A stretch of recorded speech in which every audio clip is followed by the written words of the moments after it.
Hi folks, this is Don Schaefer. Once again, I'm excited to be with you. I know last week we had ourselves a good time. We talked about a topic called stop procrastinating. And we talked about the fact that many people start out in life, they want some great things in life and they want to achieve things and they want to be successful in a lot of areas and even they want great habits, which we've been talking about, how to change your habits, change your life.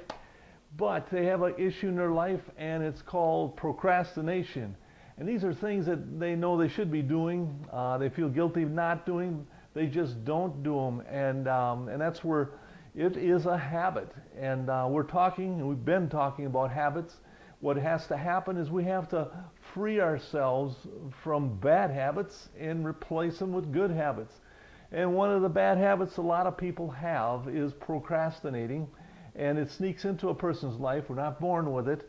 And, it can be replaced. It can be replaced with a good habit of doing things as soon as you know they need to be done. And you don't get yourself stuck. And that's where we encouraged everybody last week to take a look at their life and see if there is a procrastination habit possibly at work in their lives, that they could possibly get themselves in a position where they could develop the habit of doing things as quickly as possible, getting them done. Well, this week I want to talk about another area here, dealing with habits, and it's called habits of millionaires.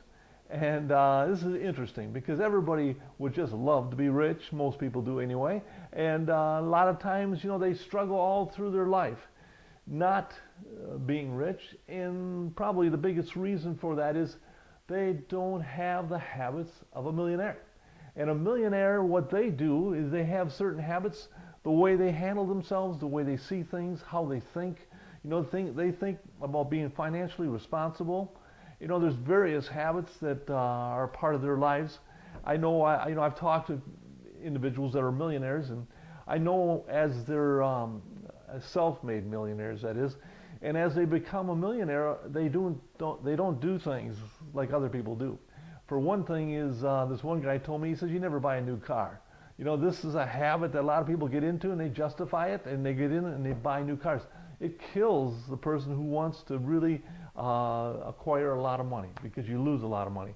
And then there's certain things you don't do. There's certain things, I know it blows me away sometimes, all the little trinkets and stuff, the electronic trinkets, everything that's out there right now that people buy.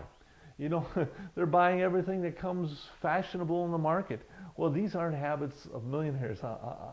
People that are becoming a millionaire, I hate to tell you, because they are very frugal in what they do. They find a need for it and then they'll purchase it. But if they don't have a need, they don't buy it because they think they might want it. No, because they realize the power of compounding interest, how they can take their money and grow their money, and how their money, if it's invested properly, what it can do. And they've learned from young on that they have to invest in themselves. They have to find ways of taking the monies that they have and taking portions of it and setting it aside, investing it, putting it in a place where they can't get their hands on it, so that 20, 30 years can go by and they can be sitting in a good position.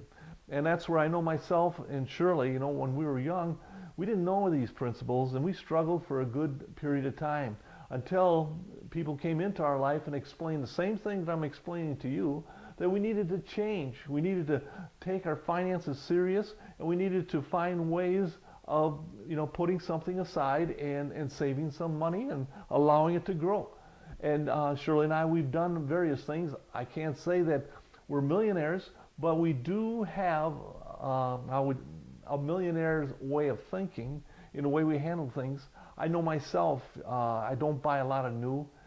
If I have to purchase something, if I can get it used, I buy it used because I realize, this is the cheapest way of acquiring things, and it doesn't matter what it is in life.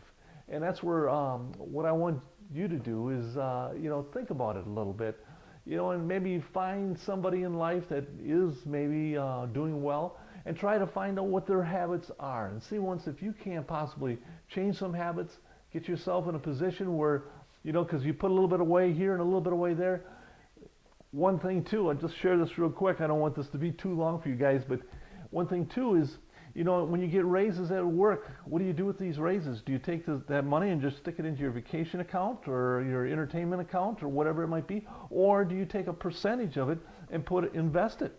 You know, and that's where wise individuals will say if they got a 3% raise, maybe put 1 or 2% into an investment and start allowing that to grow so that they have a savings account.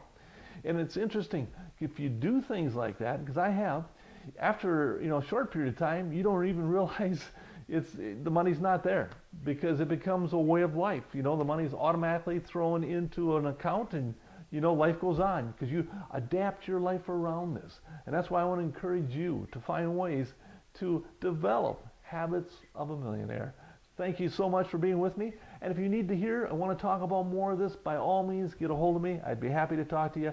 See you again next week. Thank you.